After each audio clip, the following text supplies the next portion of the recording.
Okay, welcome back again. So let's proceed to our next topic, the material or the economic self. So, with regards to the material, it has something to do with your possessions. Okay, so that is your things that's valuable for you. And when you say economic, and that is those personal belongingness, the material ones na kailangan nyo. That's clothing, cell phones, or whatever. Okay?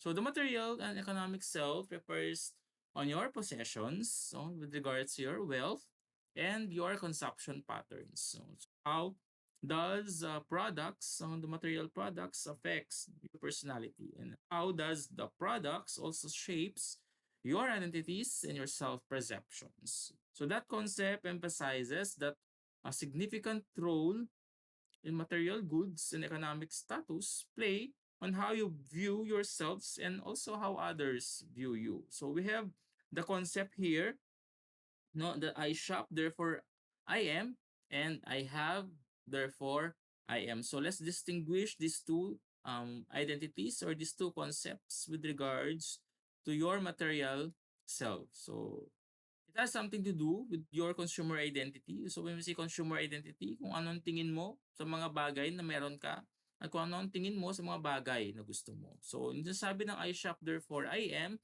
that hang reflects your shopping consumption. It can become integral to one's identity. So people often express themselves through their purchases using brands and products to signify status, taste, and personal values. So, mean to say, kung meron kang magandang bahay, meron kang magandang kotse, maganda yung iPhone mo, very latest version, meron ka rin tablet niya, meaning it reflects your status, it reflects your taste, it refers your personal values. Kaya sinasabing I shop, therefore I am. So, for example, favorite mo ang BTS. So, BTS, naka-incorporate yan, purple or violet ang color. So, pag bumili ka ng bagay na purple or may trademark ng BTS,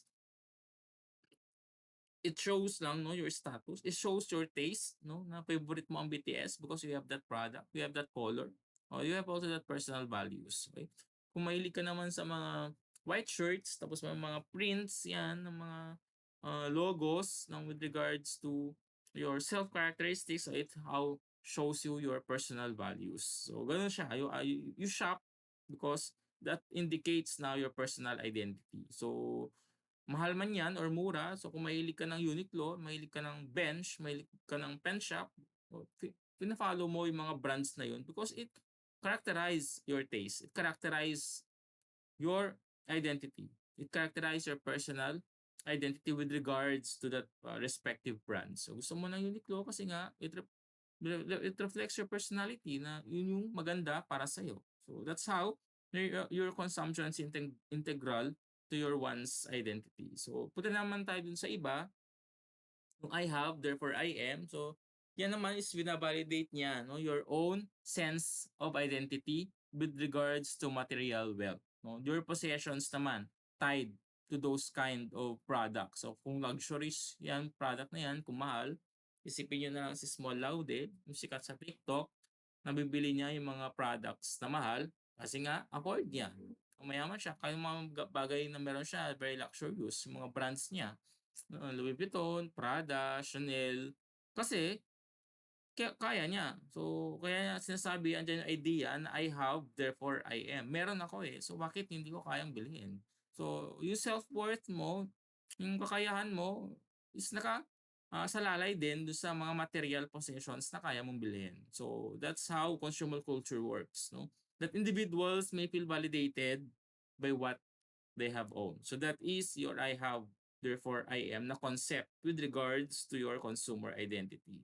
So, pagdating naman sa status, and self-perceptions, kung ano yung kaya mo, at kung ano yung sa tingin mo, tama, possessions can signal social status affecting how individuals see themselves and how they are perceived by others. So, that's basically more on the luxury items.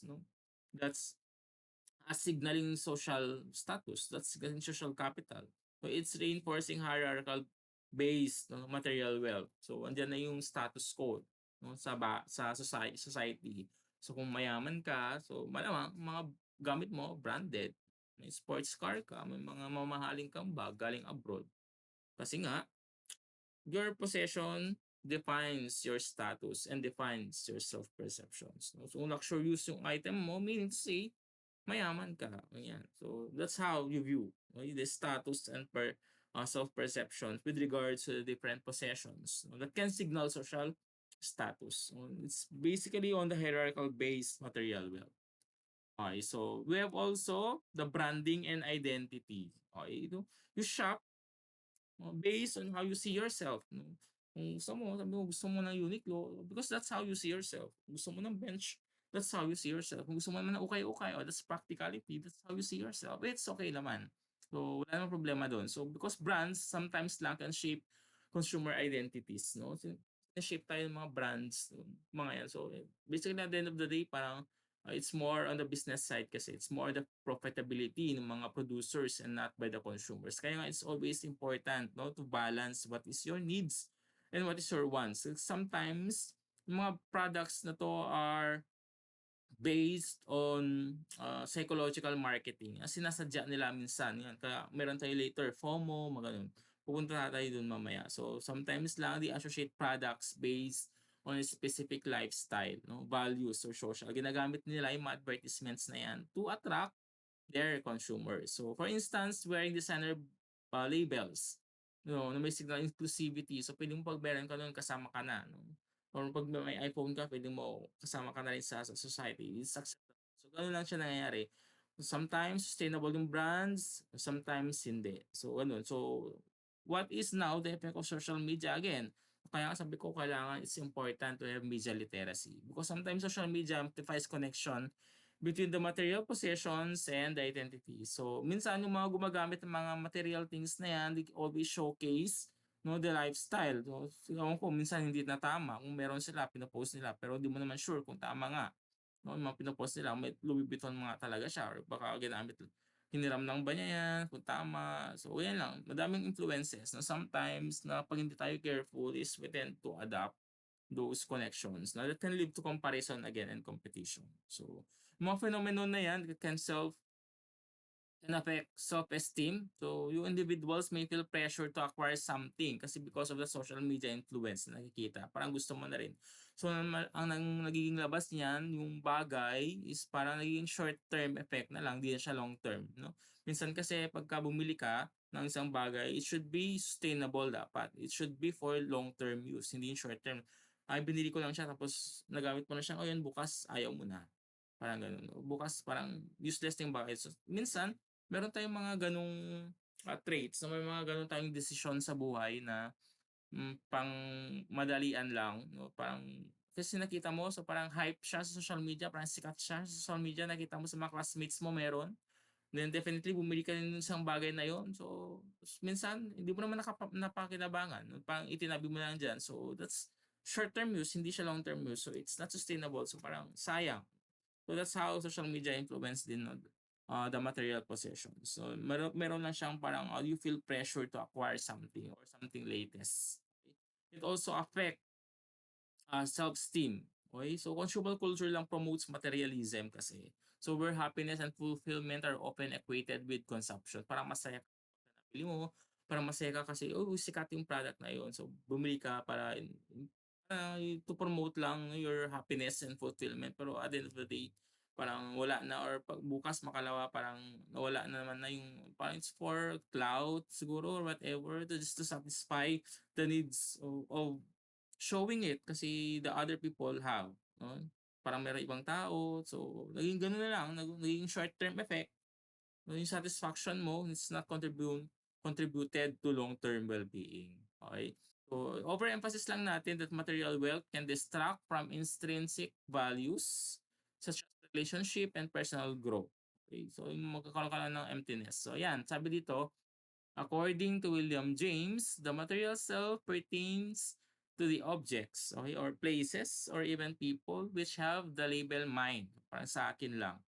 These possessions are viewed as extensions of individual identities. And possessions are a state of having, owning, and controlling something. So, then tayo pumapasok sa the buying decision process. So, you have to decide kung whatever ba, kailangan ba talaga or hindi. So, dun pumapasok yung wants versus needs. Ano bang mas importante? Kagustuhan or pangangailangan. So, again, you think for the long-term effect. So, kailangan mo base or dun sa gusto mo lang ba.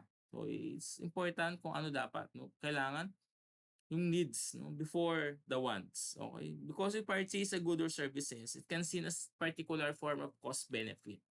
May analysis in the presence of multiple alternatives. So, ayan. So, the buyer consumer's decision process indeed. So, what are that? So, you have to understand lang the problem and needing a solution. Sabi ko nga, to balance kung ano nga bang gusto versus kung anong talagang kailangan. Okay? So, learning about the products that fits the need. Kailangan mo ba talaga yon or because of the cloud or nakikita? And then you have also to alternative valuation, checking the solutions. Kasi minsan may mga competitions talaga na brands, they do that on purpose. Sinasadya nila yun para mabenta lahat ng mga gamit nila.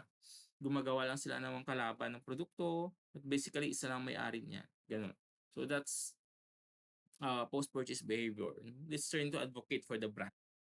So yan, papasok yung consumer behavior na yan. Okay? You just make decision about what you want and what you need. Kasi essential successful marketing people, those companies, so sabi ko nga, it's basically more on the producers and not for the consumers. That's why we have to assess lang. Kasi kapag pinagtuunan natin ng pansin ng mga yan, so ang panalo dyan is yung mga producers, hindi tayo. Okay? So, yung mga consumer behavior is somewhat affected by psychological factors. Katulad na the perceptions of what they need, their attitude and ability to learn, and other personal characteristics. Yan, pupasok tayo sa emotions. Kasi gusto mo isang bagay, siguro yung idol mo gumamit nun. So, yun na. May huge factor yun, consumer behavior na yan. Ayan, balance. No? How positive and negative the emotion is. And your arousal or parang pumapasok yung kagustuhan na, yung how work the consumption is.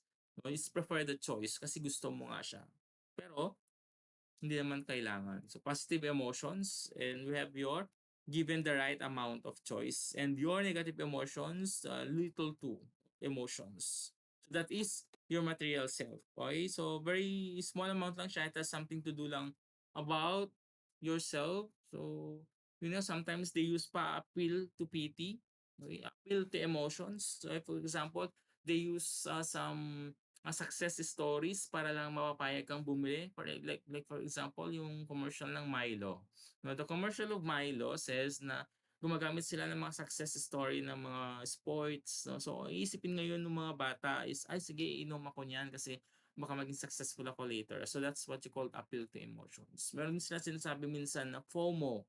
So, that's a FOMO. That's fear of missing out. Yung parang takot kang maubos, mawala yung isang bagay. Kaya minsan merong mga produkto na nag-o-offer ng sale or bodega sale, 3-day sale, or limited offer katulad ng kapag ka Nike for example or Adidas, um, bago yung product nila, bago yung style, and then ginagawa nilang limited edition for particular time. Kasi when they do that, it's more on the psychological marketing. Pag ginawa kasi nila yun, alam nila na maraming may gusto ng Adidas or maraming may gusto nung Nike, tapos maraming may gusto nung bagong labas na produkto, they make it limited item. Para the consumer now will attract to that idea of buying it. So tendency is they earn income. So bottom line is more on the profitability. So that is FOMO, fear of missing out. So that's how they do it. So yun lang, maganda lang dyan.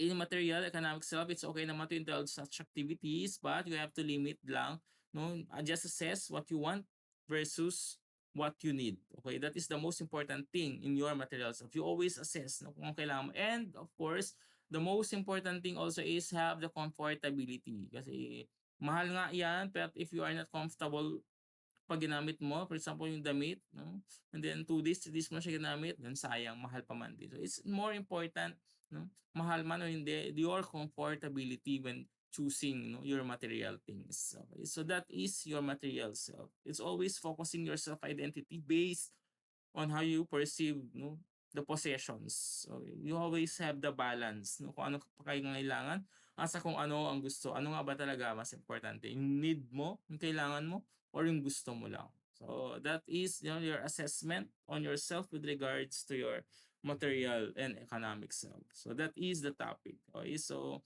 we will proceed to our last topic for midterms.